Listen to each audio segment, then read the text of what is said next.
جناب علامہ مولانا مختار حسین غفاری صاحب آف کراچی کے مخصوص انداز میں ذکر فضائل و مصائب محمد و آل محمد نام بیان فرمائیں گے۔ ان کی پیشخانی کے لیے بآواز بلند نعرہ تکبیر، نعرہ رسالت، نعرہ حیدری، حسینیت، یزیدیت اور محمد و آل محمد بلند تر صلوات۔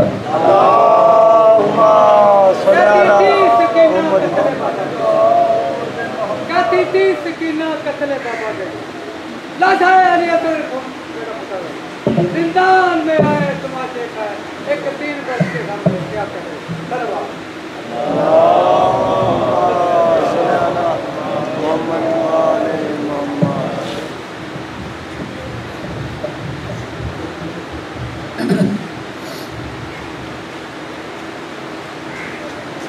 جو حضرات پیچھے بیٹھے ہیں آگے تشریف لے آئیں، صلوات پڑھیں محمد و آل محمد پہ۔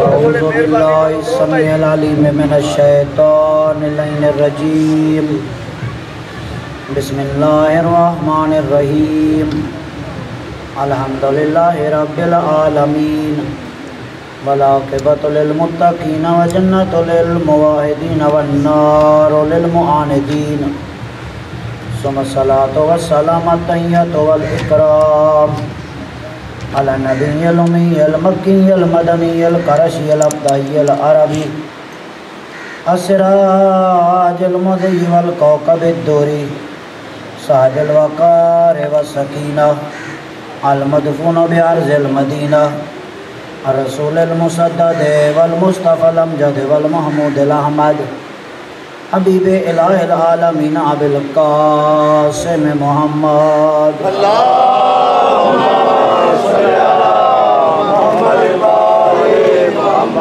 الذی المعراج سفرہ والبراق مرکبہ وسدرۃ المنتہی منزلہ وقاب قوسین او ادنی مقامہ وقال كنت نبيا وآدم بين الماء والطين الذي في التوراة اشتهاره وفي الإنجيل أذكاره وفي الزبور أوصافه وفي القرآن إعلانه قال الله تبارك وتعالى في شأنه وما أرسلناك إلا رحمة للعالمين صلوات اللهم صل على محمد اما بعد فقد قال اللہ تبارک و تعالی فی کتاب المجید و فرقان الحمید، بسم اللہ الرحمن الرحیم، احسب الناس ان یترکوا ان یقولوا آمنا وهم لا یفتنون صلوات اللہم صلی علی محمد۔ عزیزان گرامی، ہم نے جس سلسلہ گفتگو کا آغاز کیا تھا آزمائش مومن اور قرآن، آج آخری مرحلے میں داخل ہو رہا ہے۔ سورہ عنکبوت قرآن مجید کا 29واں سورہ اور اس کی دوسری آیت جس میں پروردگار عالم نے ارشاد فرمایا احسب الناس ان یترکوا ان یقولوا آمنا وهم لا یفتنون، کیا لوگوں نے یہ سمجھ رکھا ہے صرف یہ کہہ دینے سے کہ ہم مومن ہیں انہیں چھوڑ دیا جائے گا؟ وَهُمْ لَا يُفْتَنُونَ، کیا انہیں آزمایا نہیں جائے گا؟ لَقَدْ فَتَنَّ الَّذِينَ مِن قَبْلِهِمْ فَلَيَعْلَمَنَّ اللَّهُ الَّذِينَ صَدَقُوا وَلَيَعْلَمَنَّ الْكَاذِبِينَ، فرمایا ہم نے ان سے پہلے والے لوگوں کو آزمایا اس لیے تاکہ جان لے حقیقی مومن کون ہے، خالی دعویٰ کرنے والے کون ہیں۔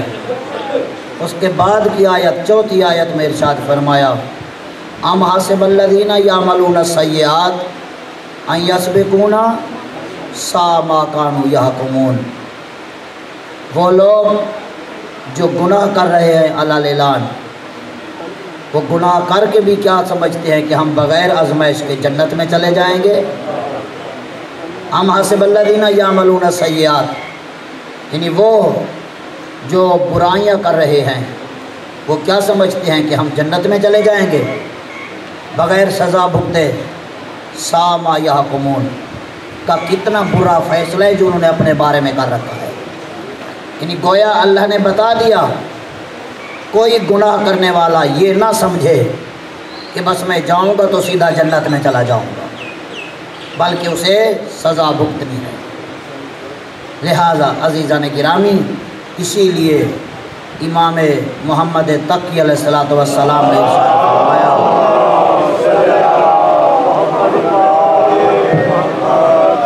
فرمایا الدنیا سوق رابح فیہا قوم وخاسر آخرون۔ امام نے فرمایا یہ دنیا ایک بازار ہے، رابح فیہا قوم، بازار میں کچھ لوگ فائدے میں رہتے ہیں، وخاسر آخرون، کچھ لوگ نقصان میں رہتے ہیں۔ بات پہنچ رہی ہے نا آپ تک؟ یہ دنیا ایک بازار ہے۔ کون کہہ رہا ہے؟ جو لوح محفوظ کا مطالعہ کرنے والے ہیں، وہ امام فرما رہے ہیں کہ دنیا ایک بازار ہے، بازار میں کچھ لوگ فائدے میں رہتے ہیں، کچھ نقصان میں رہتے ہیں۔ اب وضاحت کی تو ضرورت نہیں، بزرگ جانتے ہیں بازار میں بندہ کیوں جاتا ہے، ضرورت کی چیز لینے کے لیے، پھر واپس اسے اپنے گھر آنا ہوتا ہے، اور وہ جانتا ہے کہ جس چیز کی مجھے گھر میں ضرورت ہے اب بازار میں ہوں، بہتر ہے ابھی لے لوں، پھر موقع ملے یا نہ ملے، اور دیکھتا ہے جس چیز کی وہاں ضرورت پڑے گی وہ ابھی لے لوں میں۔ تو امام نے کیا فرمایا؟ تم بازار میں ہو، یہ تمہارا وطن نہیں ہے، یہ تمہارا گھر نہیں، یہ تمہارا وطن نہیں، تم بازار میں ہو۔ تو مولا گھر کہاں ہے؟ کہا دیکھتے نہیں جب کوئی جا رہا ہوتا ہے کیا کہتے ہو؟ انا للہ و انا الیہ راجعون، یہی کہتے ہو نا۔ لہٰذا یہ تمہارا گھر نہیں، گھر وہ ہے جہاں سے آئے، بازار میں کچھ عرصہ گھومے پھرے رہے پھر جا رہے ہو۔ تو عزیزو بس اسی بات پہ توجہ کرو کہ ہمیں جانا ہے واپس، ذرا دیکھو وہاں کس چیز کی ضرورت ہے، کس چیز کی ضرورت ہے۔ ابھی بازار میں ہو، موقع ہے، لے لو ابھی، بعد میں پشیمانی کے علاوہ کچھ ہاتھ میں نہیں آئے گا۔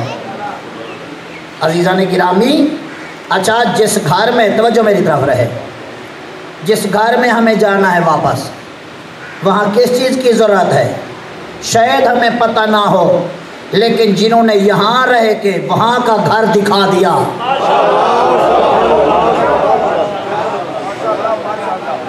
یہاں رہ کے وہاں کا گھر دکھا دیا، ان سے پوچھو وہ بتائیں گے وہاں کس چیز کی ضرورت ہے۔ جب ان سے پوچھا تو انہوں نے بتایا وہاں نماز کی ضرورت ہے۔ گھبرا تو نہیں نہ گئے؟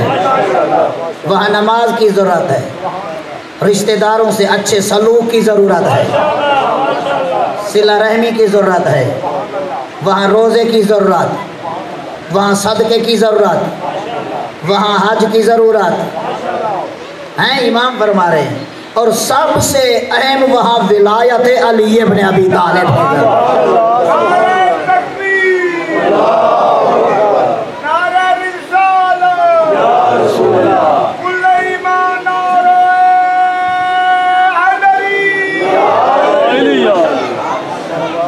اور عزیزان گرامی یاد رکھے کہ فائدے میں کون رہتا ہے، نقصان میں کون رہتا ہے۔ بزرگ ہے ماشاءاللہ، مجھ سے زیادہ تجربہ ہے، بہتر جانتے ہیں کہ ہمیشہ نقل اسی چیز کی بنتی ہے جب اصل کی زیادہ مانگ ہو، ہے اسی کی نقل بنتی ہے۔ نماز ہر بندہ پڑھتا ہے، جو بھی نبی کا کلمہ پڑھتا ہے، ٹھیک ہے، وہی نماز پڑھتا ہے۔ اب چونکہ اس کی مانگ زیادہ ہے تو نقل بھی بنے گی، ٹھیک ہے۔ اسی طرح احرام ہے، طواف ہے، سعی ہے، روزہ ہے، یعنی جس جس چیز کی اصل کی ضرورت ہے اسی کی ہی نقل بنتی ہے۔ اور میں عرض کروں آپ کی خدمت میں کہ ہم ہیں بازار میں، ہمیں نماز اصلی چاہیے، روزہ اصلی چاہیے، حج اصلی چاہیے، ٹھیک ہے؟ تو کیسے پتہ چلے؟ ہم لے کے بھی جائیں اور وہاں جا کے دکھائیں تو وہاں سے یہ جواب ملے یہ تو سارے روزے ٹوٹے ہوئے ہیں۔ صلوات پڑھے محمد و آل محمد پہ۔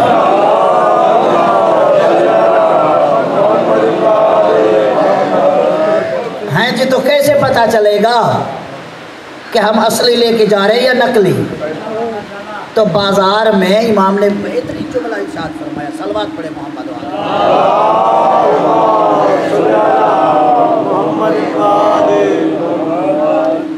بارے دیگر صلوات۔ بس آپ توجہ کریں، آپ توجہ کریں، چونکہ دامن وقت میں گنجائش نہیں، پھر مجھے کہیں اور بھی جا کے مجلس پڑھنی ہے منصور والی میں۔ تو دیکھیں ہم ہیں بازار میں، ٹھیک ہے، اور امام کا جملہ ہے، اور آپ کو پتہ ہے امام کا کلام عام نہیں ہوتا، کلام الامام امام الکلام، امام کی بات تمام باتوں کی سردار ہوا کرتی ہے۔ تو امام کا ایک جملہ ہے، امام نے فرمایا الدنیا سوقن رابع فیہا قوم و خاسرہ آخرون، دنیا ایک بازار ہے، بازار میں کچھ لوگ فائدے میں رہتے ہیں، کچھ نقصان میں رہتے ہیں، ٹھیک ہے؟ اچھا اب میں بتاؤں فائدے میں کون رہتے ہیں، نقصان میں کون رہتے ہیں؟ فائدے میں وہ رہتے ہیں جن کو چیز کی اصل کا پتہ ہوتا ہے، وہ فائدے میں رہتے ہیں۔ نقصان میں کون رہتے ہیں؟ جن کو چیز کی اصل کی پہچان نہیں ہوتی، بس وہ ظاہر کو دیکھتے ہیں اور وہ لے لیتے ہیں۔ جیسے کوئی مثلاً ایک مثال دے رہا ہوں کہ آپ لینے گئے کوئی ٹیپ ریکارڈ ہیں، آپ نے کہا مجھے جاپان والا چاہیے، تو ادھر لکھا ہوا تھا میڈ ان جاپان، آپ نے کہا کہ مجھے جاپان والا، دکان والے نے اٹھا کے دے دیا، آپ نے یقین کر لیا لکھا ہوا جو تھا میڈ ان جاپان، اور آپ نے دیکھا دکاندار بھی عام نہیں، بڑی لمبی داڑھی والا ہے، آپ نے یقین کر لیا، لے کے آ گئے، جب یہاں آئے کسی دوست کو دکھایا کہ جی میں جاپان والا ٹیپ ریکارڈ لے آیا ہوں، جب اس نے دیکھا کہا واہ، پیسے ضائع کر کے آ گئے، کیوں؟ کہا کہ آپ کو اصلی تھوڑا دیا ہے انہوں نے، یہ یہاں پاکستان کا بنا ہوا ہے، جاپان کا تھوڑے، آپ نے کہا یہ اوپر لکھا ہوا ہے میڈ ان جاپان، تو اس نے کہا اگر نہیں پتہ تھا کسی جاننے والے کو ساتھ لے کے جاتے ہیں، نہیں پتہ تھا کسی جاننے والے کو ساتھ لے کے جاتے، آپ نے اوپر ظاہر میں دیکھا لکھا ہوا ہے میڈ ان جاپان، آپ نے لے لیا، اور پھر آپ نے کہا وہ بیچنے والا بھی داڑھی والا ہے، آپ نے یقین کر لیا، یہ بازار ہے، بازار، ٹھیک ہے؟ تو بازار میں تم نقصان میں رہے ہو، لہذا اب کچھ نہیں ہو سکتا۔ تو اب اگر نقصان سے بچنا ہے تو ایک طریقہ ہے، یا تو آپ چیز کی اصل کو پہچانتے ہوں، اگر نہیں پہچانتے تو پھر ایسے بندے کو ساتھ لے کے جاؤ جو اصل کو پہچانتا ہے، ٹھیک ہے؟ اب ہم آئے بازار میں، امام نے فرمایا تم نے واپس گھر جانا ہے، وہاں جس جس چیز کی ضرورت ہے، اب ہمیں نہیں پتہ، نقل بن چکی ہے، تشہد کی بھی،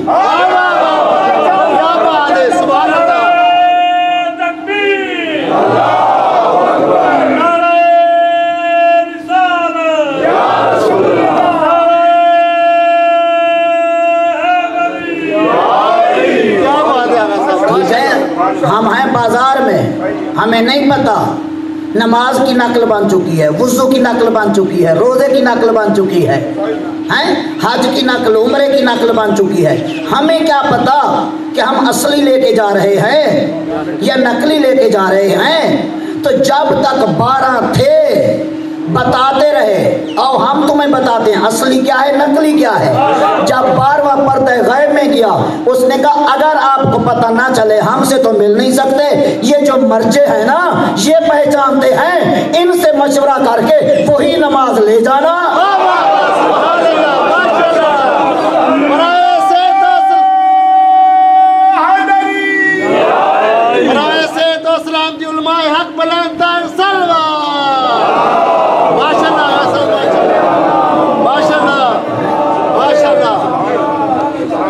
فرمائے یہ جو مرجے ہیں، یہ مراجے، یہ مجتہدین، آپ کو نہیں پتہ چل رہا تو امام فرما رہے ہم نہیں چاہتے تم دھوکے میں رہو،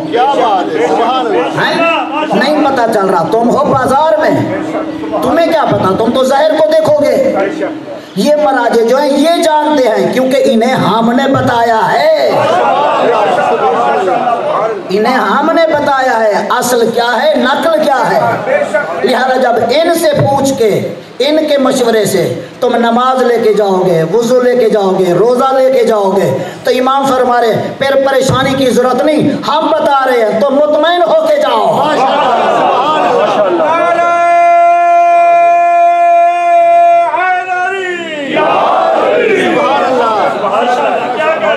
امام فرما رہے ہیں پھر مطمئن ہو کے جاؤ، تم عزاداری لے کے جا رہے ہو، مطمئن ہو کے جاؤ، ہیں تم یہ نماز، یہ روزہ، یہ تشہد، یہ رکوع ہیں یہ سب کو جو لے کے جا رہے ہو یہ اصلی لے کے جا رہے ہو، کیوں؟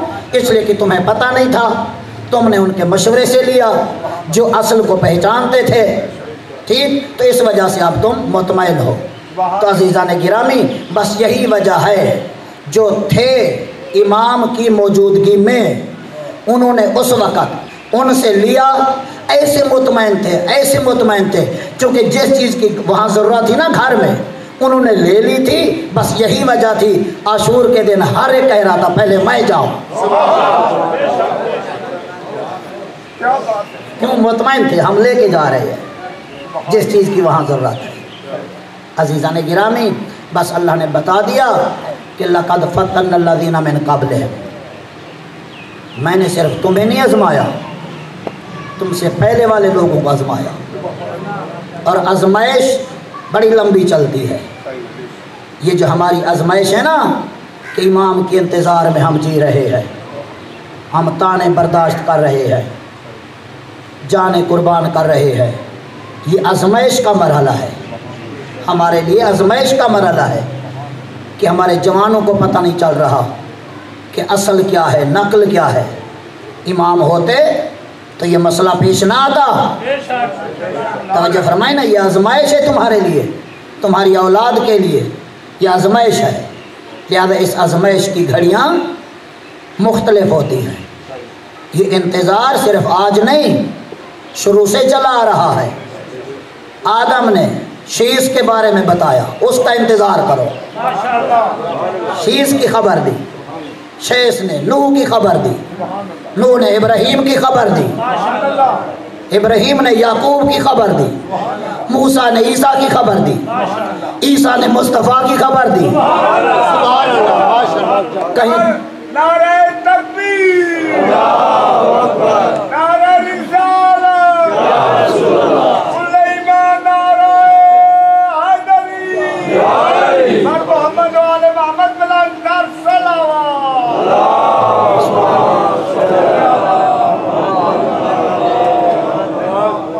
عزیزان گرامی کہیں 300 سال انتظار، کہیں 400 سال، کہیں 600 سال انتظار ہوتا رہا، اتنی آزمائش ہوتی تھی۔ لہٰذا یہی وجہ ہے آدم کو کیسے آزمایا اللہ نے؟ اس نے کہا میں ہر ایک کو آزماؤں گا، کاملین کو بھی ناقصین کو بھی۔ اگر توجہ ہے بس چند جملے کہہ رہا ہوں، کہا کاملین کو بھی آزماؤں گا جن میں ایک بھی نقص نہیں، ایک بھی عیب نہیں، ان کو بھی آزماؤں گا۔ جو ناقصین ہیں، گناہگار ہیں، میں انہیں بھی آزماؤں گا۔ مالک ہمیں آزما، ہمیں نقص ہے، ہمیں عیب ہے، تو کاملین کو کیوں آزما رہا ہے جن میں ایک بھی نقص نہیں؟ آواز قدرت ہے گی میں ان کو بھی آزماؤں گا، میں تمہیں بھی آزماؤں گا۔ وجہ فرمایا اس لیے کاملین کو اس لیے آزماتا ہوں تاکہ ان کے کمال کا تعارف ہو جائے۔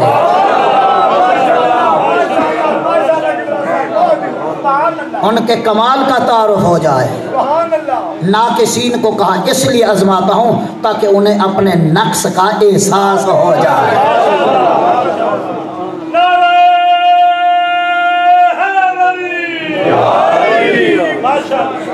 اس لیے آزماتا ہوں۔ عزیزان گرامی، اس نے آدم کو آزمایا۔ کیا آزمایا؟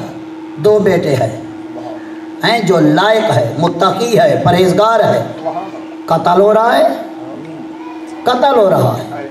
اچھا پھر جب اس نے وہ قابیل نے جب پتھر اٹھایا مارنے کے لیے تو آگے بھائی کیا جواب دے رہے؟ مَا نَا بِبَاسِطٍ يَدَيَّ، تو نے مارنا ہے تو مار، میں نہیں ماروں گا، میں نہیں ماروں گا۔ بھئی کیوں نہیں مار رہا؟ جب وہ مار رہے تو مار۔ اس میں بہت بڑا جواب ہے۔ آج بھی منافق کو یہ جواب مل سکتا ہے جو میرے مولا امام حسین پہ اعتراض کرتے ہیں، اسی میں جواب ہے۔ بھئی کیوں نہیں مار رہا؟ کہا میں نہیں ماروں گا، تو مار۔ تو پوچھو حابیل سے، جب قابیل پتھر اٹھا کے مار رہا تھا تو نے کیوں کہا ہے میں نہیں ماروں گا؟ تو آج بھی قبر سے یہی جواب دیں گے۔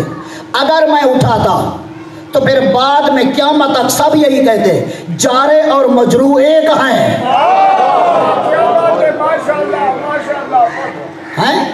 یہی کہتے اس نے مارا ہے تو اس نے بھی مارا ہے۔ کہ میں نے اس لیے نہیں اٹھایا تاکہ پتہ چل جائے قیامت تک ظالم ظالم ہوتا ہے، مظلوم مظلوم ہوتا ہے۔ توجہ فرمائی آپ نے۔ اور پھر جب آدم کو پتہ چلا کہ میرا لائق بیٹا، متقی بیٹا مارا گیا، آئے اس کی قبر پہ، پہلے اس کے فضائل بیان کیے کہ تو میرا بڑا لائق بیٹا تھا، بڑا پیارا بیٹا تھا، بڑا متقی بیٹا تھا، ٹھیک۔ اور پھر اس کے بعد کیا کیا؟ اس کی قبر پہ آنسو بہائے آدم نے، اور جو قاتل بیٹا تھا اس پہ لعنت کی۔ بزرگ جو ہوتے ہیں نا اپنی جائیداد زندگی میں تقسیم کر دیتے ہیں تاکہ بعد میں جھگڑا نہ ہو۔ یہی کام کیا ہے آدم نے، یہی کام کیا، یہی کام کیا۔ کیوں؟ آدم کو پتا تھا قیامت تک نسل میری کہلائے گی، سب اولاد آدم کہلائیں گے۔ کہ میں فیصلہ کر کے دے رہا ہوں، میری اولاد میں جو قاتل ہوگا اس کے حصے میں لعنت جائے گی۔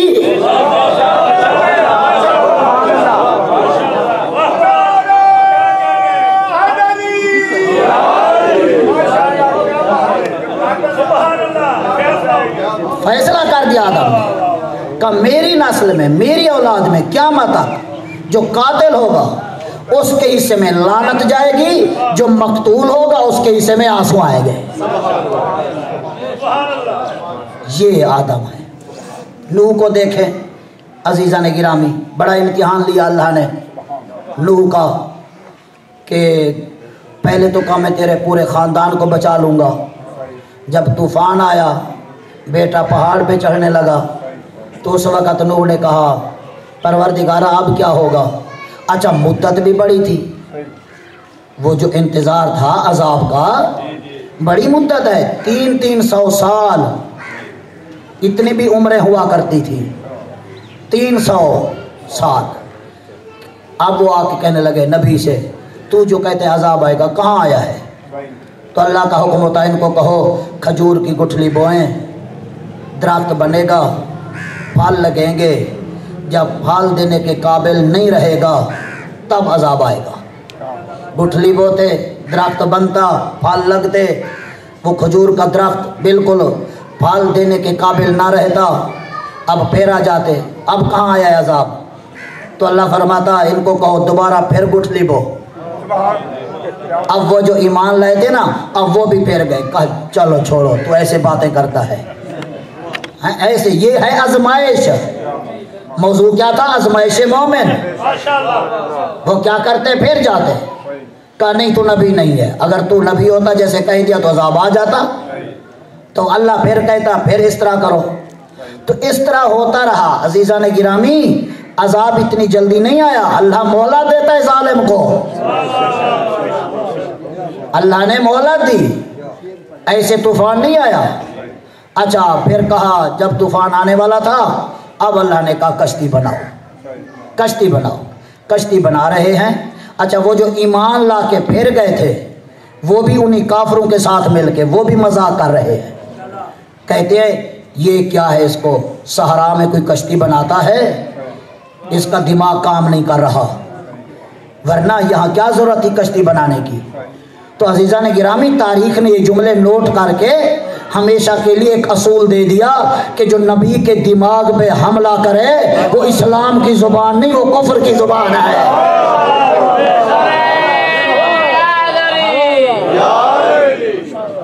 توجہ فرمائی نا. وہ امتحان تھا نوح کا ہیں, اور پھر ابراہیم کا امتحان. ایک نہیں 3 امتحان ہوئے ابراہیم کے, جان کا, مال کا, اولاد کا, ہیں جی. اور امتحان کیسے ہو رہے ہیں, بس وقت کے دامن میں گنجائش نہیں, مختصر بیان کرتا ہوں. مال کا امتحان ہو رہا ہے, ابراہیم دمبیاں چرا رہے ہیں. اللہ نے فرمایا جبرائیل جاؤ ذرا دیکھتے ہیں ابراہیم کو مال زیادہ پیارا ہے یا میں رب زیادہ پیارا. آئے جبرائیل اسی صحرا میں, کہتے ہیں سبوح قدوس رب الملائکۃ والروح. اتنا پیاری آواز تھی کہ ابراہیم کو لطف آیا اپنے رب کا نام سن کر. کہتے ہیں سبحان اللہ, کتنے پیارے انداز میں تو نے میرے رب کا نام لیا ہے.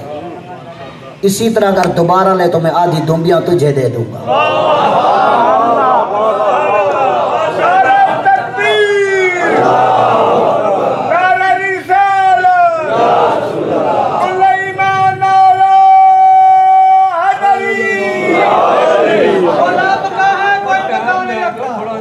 لہذا یہی وجہ ہے عزیزان گرامی.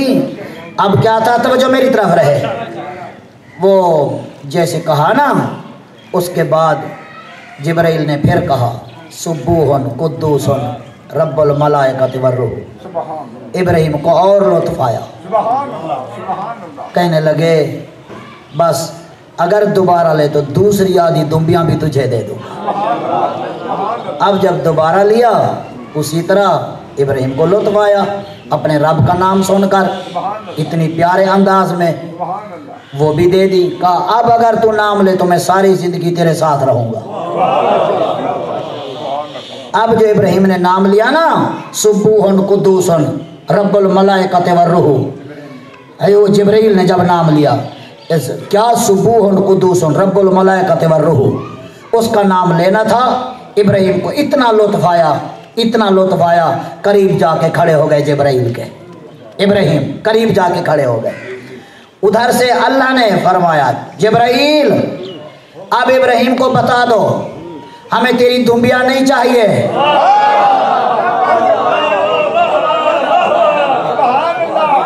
ہم صرف تمہیں دیکھنا چاہتے تھے کہ تجھے رب سے زیادہ پیار ہے یا مال سے زیادہ پیار ہے. ٹھیک ہے.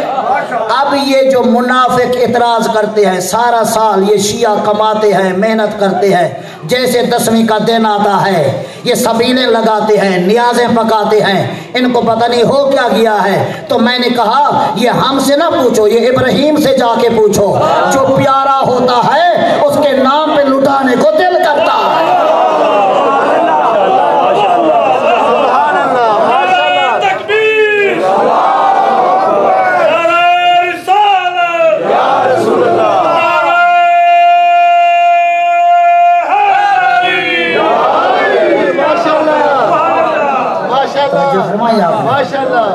لہذا جو پیارا ہوتا ہے اس کے نام پہ لٹانے کو دل کرتا ہے, چاہے وہ حسین ہو یا حسین کا رب ہو.